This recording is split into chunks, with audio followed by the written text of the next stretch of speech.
Opcha, meus queridos seres de luz, eu me chamo Merida Lucina. Sejam todos muito bem-vindos ao nosso canal Ouve que Evolui. Aqui será o nosso ponto de encontro para ouvir audiobooks de autoconhecimento, mindset, inteligência emocional e outras variedades de áudios que nos ajudam a evoluir. Com o diferencial de ser narrado com voz humana, já peço sua gentileza como troca de energia para se inscrever, deixar o like e ativar o sininho de notificações.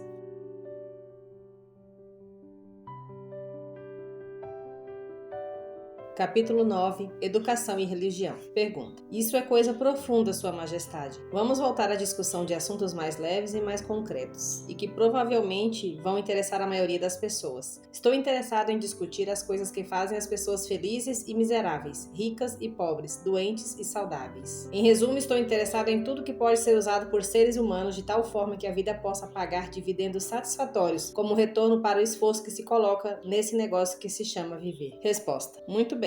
Vamos ser definitivos. Pergunta. Você pegou a minha ideia. Sua Majestade tem uma tendência a divagar em detalhes abstratos que a maior parte das pessoas não consegue nem entender, nem usar na solução dos seus problemas. Poderia isso, de alguma maneira, ser um plano definido seu para responder às minhas questões, utilizando-se de respostas indefinidas? Se esse é seu plano, é um truque astuto, mas não funcionará. Vá em frente agora e me fale mais alguma coisa sobre as misérias e os fracassos dos seres humanos que, por sua vez, crescem diretamente ligados à indefinição. Resposta. Por que não me permitir lhe contar mais sobre os prazeres e sucessos das pessoas que entendem e aplicam o princípio da definição? Pergunta. Observe que algumas vezes pessoas com planos e objetivos definidos conseguem o que querem da vida, para somente depois descobrir que aquilo que elas conseguiram não é exatamente o que queriam. O que é então? Resposta. Geralmente nos livramos de qualquer coisa que não queremos pela aplicação do mesmo princípio de definição das coisas das quais adquirimos. Uma vida que é vivida com absoluta paz de espírito, contentamento e felicidade, sempre se livra de tudo aquilo que não quer. Qualquer um que se submete a coisas que não quer por um longo período, este sim é um alienado. Pergunta. E o que você tem a dizer sobre pessoas casadas que deixam de querer estar um com o outro? Eles devem se separar? Ou é verdade que todos os casamentos são feitos no céu e os contratantes são, dessa forma, ligados eternamente por essa vontade momentânea, mesmo provando ser uma escolha pobre para ambos?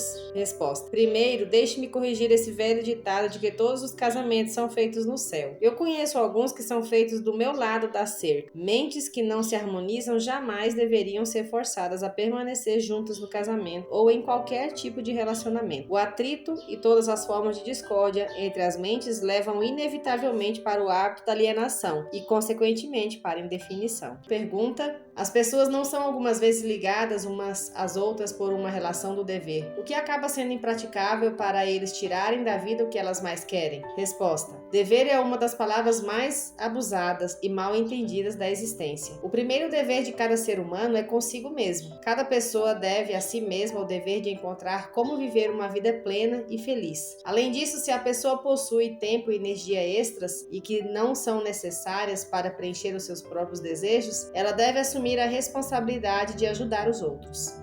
Pergunta. Isso não é uma atitude egoísta, e egoísmo não é uma das principais causas do fracasso em se achar a felicidade? Resposta. Mantenho exatamente a mesma frase que lhe disse antes, de que não existe maior dever do que aquele que devemos a nós mesmos. Pergunta. Uma criança não deve algo no sentido de dever aos seus pais que lhe deram a vida e o sustento durante seus períodos de necessidade? Resposta. De forma alguma. É exatamente o oposto. Os pais devem às suas crianças tudo o que eles podem dar a elas na forma de conhecimento. Além desse ponto, os pais normalmente mimam em vez de ajudar as suas crianças. Tudo isso por um falso senso de dever que os faz satisfazer as suas crianças em vez de forçá-las a procurar e ganhar o conhecimento. Pergunta. Eu entendo o que você quer dizer. A sua teoria é de que o excesso de ajuda para os jovens os encoraja a se alienarem e se tornarem indefinidos em todas as coisas. Você, Majestade, acredita que a necessidade é um professor de grande sagacidade, que a derrota carrega consigo uma virtude equivalente e que presentes que não são merecidos, sejam de que naturezas forem, podem tornar-se uma maldição em vez de uma bênção? Isso está correto? Resposta. Você conseguiu colocar a minha filosofia de forma perfeita. A minha crença não é teoria, é um fato. Pergunta. Então você não advoga a oração como um meio de alcançar fins desejáveis? Resposta. Pelo contrário, advogo que a oração é poderosa, mas não o tipo de oração que consiste em palavras vazias, sem sentido e suplicantes. O tipo de oração contra a qual não tenho nenhuma última força é a oração com um propósito definido. Pergunta: eu nunca pensei na definição de propósito como sendo uma oração. Como ela pode ser? Resposta: a definição é um efeito, a única forma de oração em que alguém pode realmente basear-se. Ela, na verdade, posiciona a pessoa de forma que use o ritmo hipnótico para alcançar fins definidos, apropriando-se da grande fonte universal de inteligência infinita. Essa apropriação, no caso de você estar interessado, ocorre através da definição de propósito persistentemente perseguida. Pergunta: por que a maioria das orações falham? Resposta: elas não falham. Todas as orações trazem aquilo pelo qual se reza. Pergunta: mas você disse que a definição de propósito é o único tipo de oração em que alguém pode se basear. Agora você diz que todas as orações trazem resultado. O que você quer dizer? Resposta: não há nada inconsistente com isso. A maioria das pessoas que reza recorre à oração somente após tudo ou mais ter falhado. Naturalmente, elas começam as suas orações com as suas mentes cheias de medo de que as suas orações não serão atendidas. Bem, os medos então são realizados. A pessoa que começa uma oração com um propósito definido e fé inabalável de que vai alcançar o seu objetivo, coloca em ação as leis da natureza que transmutam os desejos dominantes de uma pessoa no seu equivalente físico. Isso é tudo que se pode dizer sobre uma oração. Uma forma de oração negativa traz somente resultados negativos. A outra forma é positiva e traz resultados definidos e positivos. Poderia algo ser mais simples do que isso? As pessoas que lamentam e imploram que Deus assuma a responsabilidade por todos os seus problemas e forneça todas as necessidades e luxúrias que a vida pode oferecer são, na verdade, muito preguiçosas para conseguir o que elas querem da vida e traduzir tudo isso como uma realidade física através do poder de suas próprias mentes. Quando você escuta uma pessoa rezando por algo que ela deveria conseguir com seus próprios esforços, você pode ter certeza de que você está escutando um alienado. A inteligência infinita favorece somente aqueles que entendem e adaptam-se às suas leis. Ela não faz discriminação por definição de um caráter excelente ou de uma personalidade agradável. Essas características ajudam as pessoas a negociarem o seu caminho através da vida de forma mais harmoniosa, mas a fonte com a qual a oração é respondida não é impressa com letras de ouro. A lei da natureza diz o seguinte: saiba o que você quer, adapte-se às minhas leis e você com certeza o terá. Pergunta: isso se harmoniza com os ensinamentos de Cristo? Resposta: perfeitamente. Isso também se harmoniza com os ensinamentos de todos os grandes filósofos. Pergunta: a sua teoria de definição está em harmonia com a filosofia dos homens da ciência? Resposta: a definição é a maior diferença entre um cientista e um alienado. Através do princípio da definição de plano e propósito, o cientista força a natureza a revelar-lhe os seus mais profundos segredos. Foi através desses princípios que Edison descobriu o segredo da máquina falante, a vitrola, a lâmpada elétrica incandescente e muitos outros benefícios para a espécie humana. Pergunta: então eu entendo que a definição é o primeiro requisito para o sucesso em todo e qualquer empreendimento humano. Isso está correto? Resposta: exatamente. Qualquer coisa que ensine as pessoas a examinarem fatos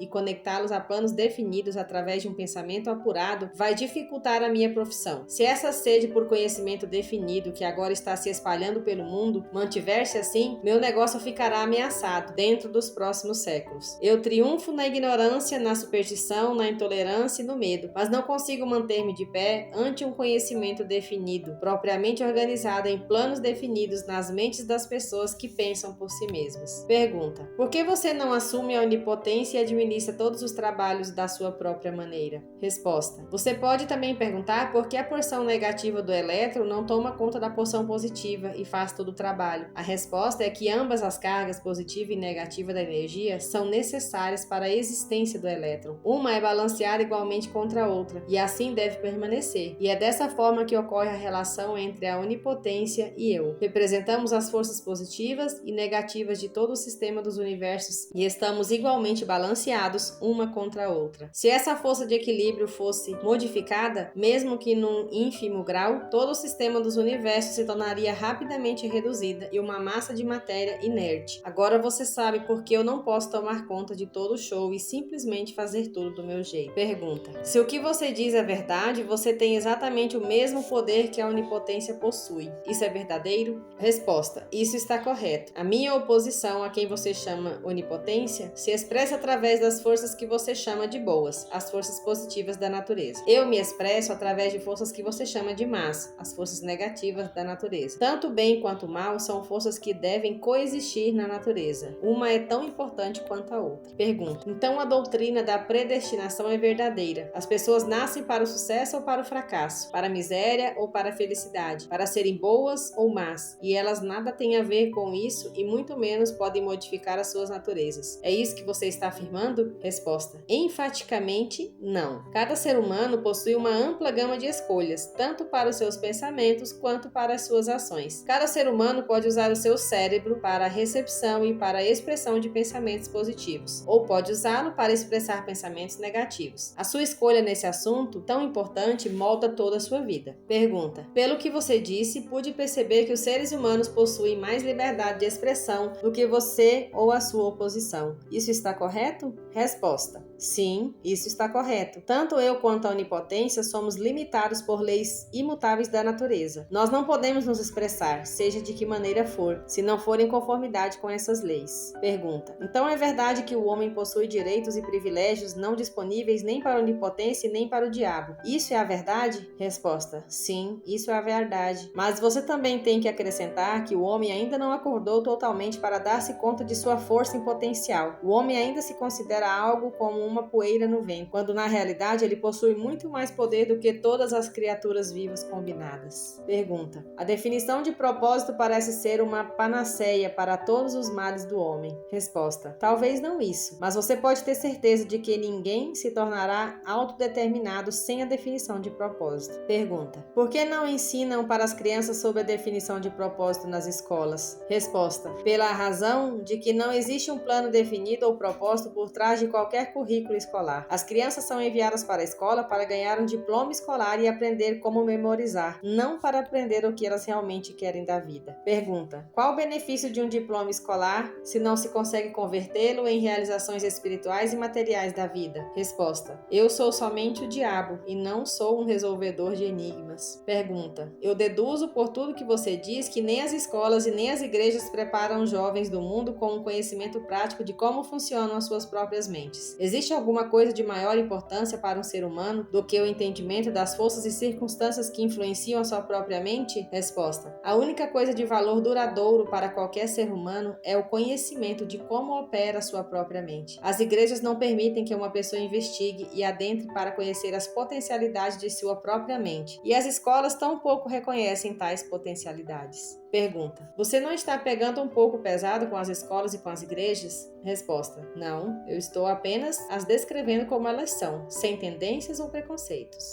Pergunta: as escolas e as igrejas não são seus piores inimigos? Resposta: os seus líderes podem pensar que são, mas eu só me impressiono com fatos. A verdade é esta, se é que você quer saber. As igrejas são meus aliados mais úteis e as escolas estão logo atrás. Pergunta: de que forma específica ou em termos gerais você faz essa afirmação? Resposta: da seguinte forma: tanto as igrejas quanto as escolas me ajudam a converter as pessoas para o hábito da alienação. Pergunta: você consegue perceber que os indícios que você está levantando são substanciais a ponto de macular a imagem de duas instituições que foram de maior importância e responsáveis pela civilização da forma como se conhece hoje? Resposta: se me dou conta, minha nossa, eu me regozijo com isso. Se as escolas e as igrejas tivessem ensinado as pessoas a pensarem por si mesmas, onde eu estaria agora? Pergunta: essa confissão sua desiludirá milhões de pessoas cuja única esperança de salvação está nas suas igrejas. Isso não é algo cruel para fazer com elas? Não seria muito melhor para a maioria das pessoas viver na ignorância desse fato do que saber a verdade sobre você? Resposta: o que você quer dizer com o termo salvação? Do que na verdade as pessoas estão sendo salvas? A única forma de salvação duradoura que realmente é válida para qualquer ser humano é aquela que vem do reconhecimento do poder de sua própria mente. Ignorância e medo são os únicos inimigos dos quais os homens necessitam salvação. Pergunta: você parece não considerar nada como sagrado. Resposta: você está errado. Mantenho como sagrada a única coisa que eu considero meu mestre, a única coisa da qual tenho medo. Pergunta: e o que é isso que você teme? Resposta: o poder do pensamento independente amparado pela definição de propósito. Pergunta: então você não possui muitas pessoas para temer? Resposta: somente 2 de cada 100, para ser mais exato. As outras todas eu controlo. Pergunta: vamos dar um tempo para as igrejas e voltar para as escolas. A sua confissão mostrou claramente que você prospera e se perpetua de uma geração para outra, utilizando o truque de tomar conta das mentes das crianças antes que elas tenham a chance de usar os seus próprios intelectos. Desejo saber o que está errado com o sistema escolar que permite que o diabo controle tantas pessoas. Desejo saber também o que pode ser feito para estabelecer um sistema de ensino que garantirá a oportunidade de aprendizado para todas as crianças. Primeiro, de que elas possuem mentes. Segundo, de que forma elas podem usar as suas mentes para trazer liberdade espiritual e econômica para suas vidas. Estou colocando essa questão de forma suficientemente definida, considerando que você tem salientado a importância da definição de propósito. Estou aqui para alertá-lo de que a sua resposta para a minha questão deve ser definida. Resposta: espere um momento enquanto eu respiro. Você me deu uma ordem e tanto. E parece estranho que você tenha vindo para o diabo para aprender como viver. Eu penso que você deveria visitar a minha oposição. Por que você não vai? Pergunta: Sua Majestade, quem está sendo inquirido aqui é você, não eu. Quero a verdade e não estou preocupado pela fonte através da qual vou tê-la. Existe algo radicalmente errado com o sistema de educação. Sistema tal que tem nos fornecido um balancete da vida que nos mostra que estamos vulneravelmente no vermelho, sempre na esperança de entrar para o caminho da autodeterminação, tal como se fôssemos animais perdidos numa selva. Quero saber duas coisas sobre esse sistema. Primeiro, qual a maior fraqueza do sistema? Segundo, como pode essa fraqueza ser eliminada? A bola está com você novamente. Por favor, permaneça focado na questão e pare de tentar me desfocar para questões abstratas. Isso é ser definido, não é? Resposta: você não me deixa nenhuma chance a não ser partir para uma resposta direta. Para começar, o sistema de ensino parte de um ângulo educacional errado. O sistema escolar esforça-se para ensinar as crianças a memorizar fatos, em vez de ensiná-los como usar as suas próprias mentes. Pergunta: é somente isso que está errado com o sistema? Resposta: não, esse é apenas o começo. Outra grande fraqueza do sistema escolar é que ele não estabelece na mente das crianças nem a importância da definição de propósito e nem tenta ensinar os jovens como serem definidos sobre qualquer coisa. O maior objetivo de toda a escola é forçar os estudantes a abarrotar as suas memórias com fatos, em vez de ensiná-los como organizar e fazer um uso prático desses fatos. Esse sistema de acumulação da memória faz com que a atenção dos estudantes seja centrada apenas em ganhar créditos e boas notas, mas deixa de lado a questão mais importante, que seria a do uso desse conhecimento nos assuntos práticos da vida. Esse sistema gradua estudantes e forma diplomados, cujas mentes estão vazias de autodeterminação. O sistema escolar partiu já de um mau começo. As escolas começaram a sua história como instituições de aprendizado de alto nível, tendo sido criadas inteiramente para aqueles poucos afortunados cujas famílias os destinavam para a educação. Assim, todo o sistema escolar foi desenvolvido, começando pelo topo até chegar à parte de baixo da sociedade. Não é de se estranhar que esse sistema negligencie a ensinar às crianças a importância da definição de propósito, quando o próprio sistema literalmente desenvolveu-se através da indefinição. Pergunta: o que corrigiria essa fraqueza do sistema escolar? Vamos combinar que não vamos reclamar da fraqueza do sistema, ao menos que estejamos preparados para oferecer um remédio prático, com o qual todo o sistema pode ser corrigido. Em outras palavras, enquanto estamos discutindo a importância da definição de um plano e de um propósito, vamos nós mesmos tomar nosso remédio e sermos definidos. Resposta: por que não esquece as escolas e as igrejas e evita uma série de incomodações para você mesmo? Não sabe que está colocando seu nariz em assuntos que envolvem as duas forças que controlam o mundo? Vamos supor que você mostre ao mundo que as escolas e as igrejas são fracas e inadequadas para as necessidades dos seres humanos. O que vai acontecer? Com o que vai substituir essas duas instituições? Pergunta: pare de tentar escapar das minhas questões com esse velho truque de fazer outra pergunta. Não tenho intenção de substituir as escolas e as igrejas, mas tenho a intenção de encontrar, se puder, um meio de fazer com que essas forças organizadas possam ser modificadas de tal forma que elas sirvam às pessoas, em vez de as manter nas trevas da ignorância. Vá em frente agora e me dê um catálogo detalhado de todas as mudanças que poderiam ser feitas no sistema escolar e que, por sua vez, o aperfeiçoariam. Resposta: então você quer todo o catálogo, é isso? Quer as mudanças sugeridas na ordem da sua importância? Pergunta: descreva as mudanças necessárias na ordem em que elas vêm para você.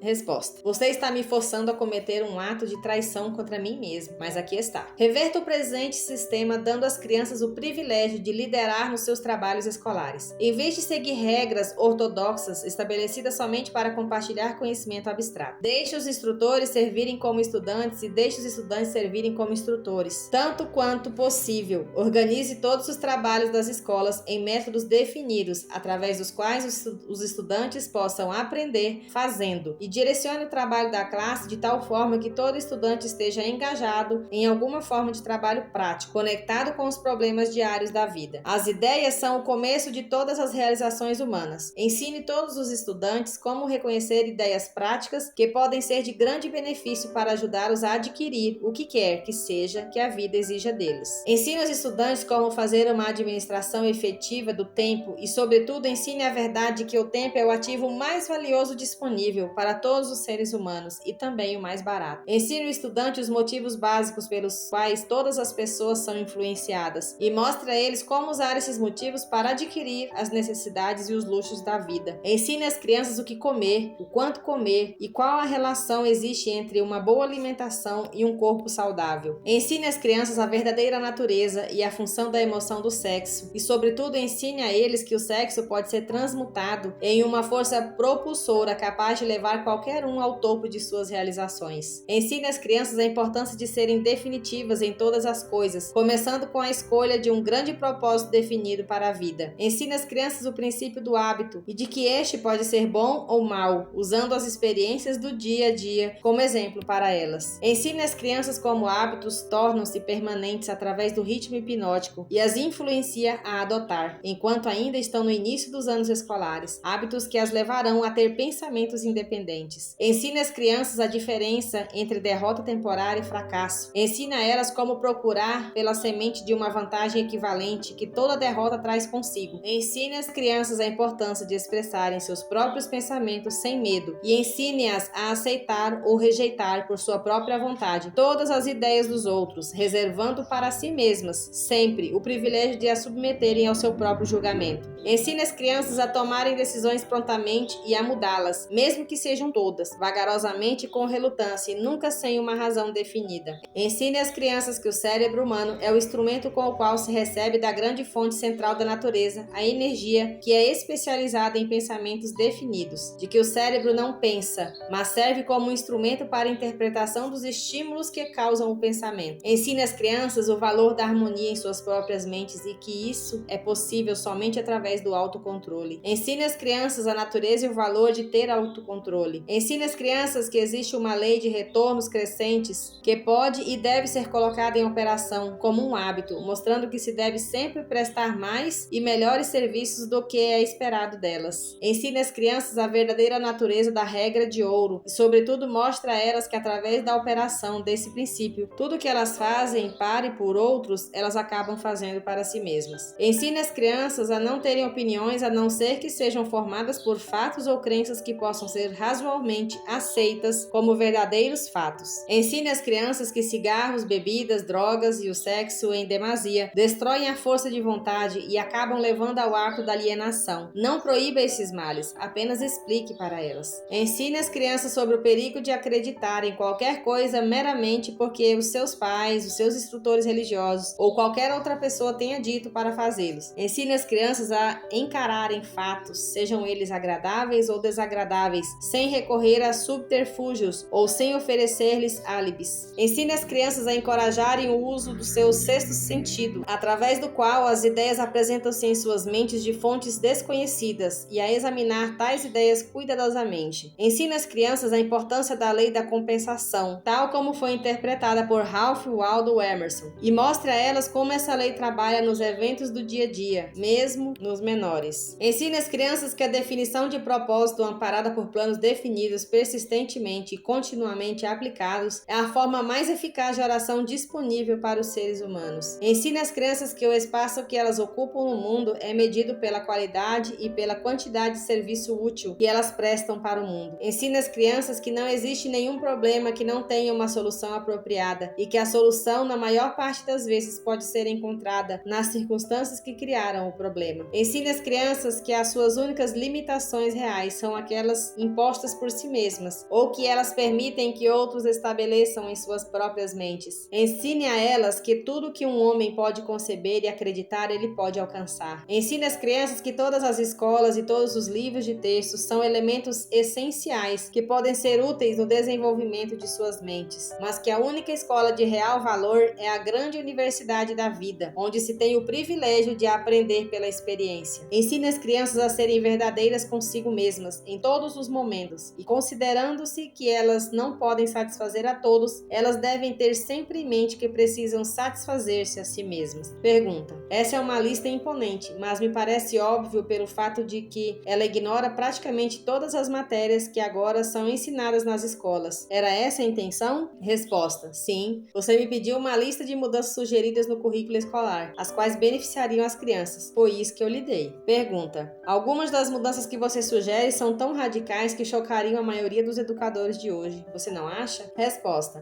a maioria dos educadores de hoje necessita desse choque. Um bom choque normalmente ajuda o cérebro que se atrofiou pelo hábito. Pergunta: as mudanças que você sugere para as escolas dariam imunidade às crianças contra o hábito da alienação? Resposta: sim. Esse seria um dos resultados que as mudanças trariam, mas existem outros também. Pergunta: como essas mudanças sugeridas poderiam ser aplicadas no atual sistema escolar? Você sabe, é claro, que é tão difícil programar uma nova ideia no cérebro de um professor quanto é fazer com que um líder religioso modifique a religião de tal forma que ela possa ajudar as pessoas a angariar mais da vida. Resposta: a maneira mais certa e mais rápida para forçar a aplicação dessas ideias práticas no sistema escolar é, primeiro, introduzi-las através de escolas privadas e estabelecer uma exigência para o uso nas escolas públicas, de tal forma que os administradores dessas escolas sintam-se compelidos a empregá-las. Pergunta: deveriam ser feitas outras mudanças no sistema das escolas? Resposta: sim, muitas. Entre outras mudanças necessárias em todos os programas escolares está o acréscimo de um curso completo de treinamento de psicologia de negociação entre as pessoas. Todas as crianças deveriam ser ensinadas a arte da venda e da persuasão, aprendendo meios de diminuir o atrito nas relações humanas através da vida. Toda a escola deveria ensinar os princípios de realização individual, através dos quais se pode obter uma posição de independência financeira. As classes deveriam ser abolidas também. Elas deveriam ser substituídas pela mesa redonda ou pelo sistema de conferência, tais quais os homens de negócios empregam. Todos os estudantes deveriam receber instruções individuais e serem guiados em conexão com matérias que não podem ser ensinadas apropriadamente em grupos. Toda escola deveria ter um grupo auxiliar de instrutores, consistindo de homens de negócios, cientistas, artistas, engenheiros, jornalistas, cada qual compartilharia com todos os estudantes um conhecimento prático da sua própria profissão, negócio ou ocupação. Essa instrução deveria ser conduzida através do sistema de conferência, a fim de economizar o tempo dos instrutores. Pergunta: o que você sugeriu é, com efeito, um sistema auxiliar de instrução que daria a todas as crianças que frequentam as escolas um conhecimento dos assuntos práticos da vida, direto da fonte original. Seria essa a ideia?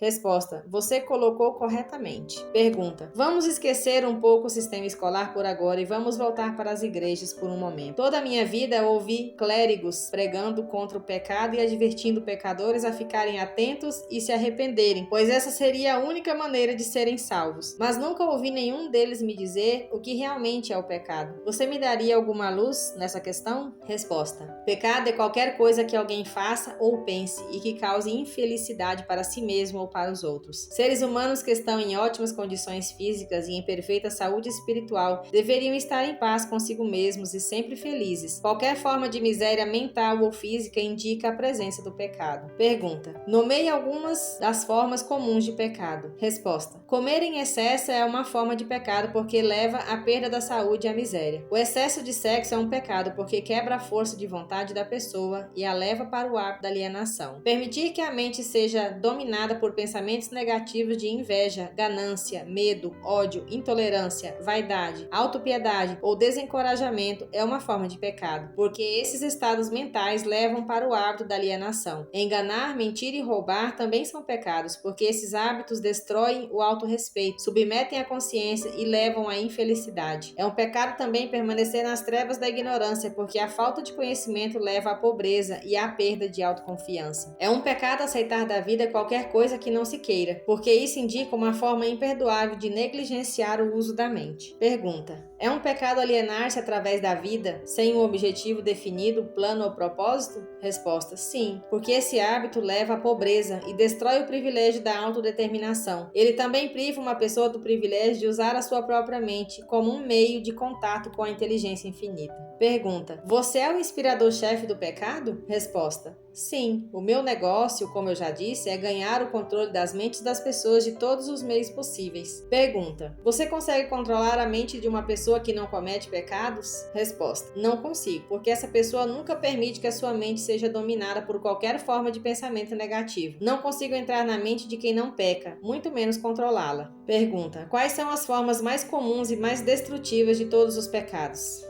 Resposta: medo e ignorância. Pergunta: você não tem mais nada para acrescentar à lista? Resposta: nada mais a acrescentar. Pergunta: o que é a fé? Resposta: é um estado da mente onde se reconhece e se utiliza o poder do pensamento positivo, como um meio pelo qual se contata e se chega à fonte central da inteligência universal. Pergunta: em outras palavras, a fé é a ausência de todas as formas de pensamento negativo? Seria essa a ideia? Resposta: sim, essa é outra forma de descrevê-la. Pergunta: um alienado possui capacidade de usar a fé? Resposta: ele pode ter a capacidade de usar, mas não utiliza. Todo mundo tem a força potencial para limpar a sua mente de todos os pensamentos negativos e dessa forma utilizar-se do poder da fé. Pergunta: colocando de outra forma, a fé é a definição de propósito amparada pela crença da obtenção do objetivo desse propósito. Isso está correto? Essa é a ideia, exatamente. Agora, deixa aqui nos comentários o que essa leitura de hoje trouxe de despertar na tua mente. Qual foi o insight que você recebeu durante esse áudio? Em que ele tem te ajudado a desenvolver a tua evolução? Deixa aqui também nos comentários o seu feedback em relação ao nosso trabalho. Como esse trabalho tem te ajudado? O que você está achando desse trabalho? Não esquece de deixar o seu like, de se inscrever no canal e ativar o sininho de notificações. Te espero no próximo áudio. Beijos de luz. Namastê. Gratidão.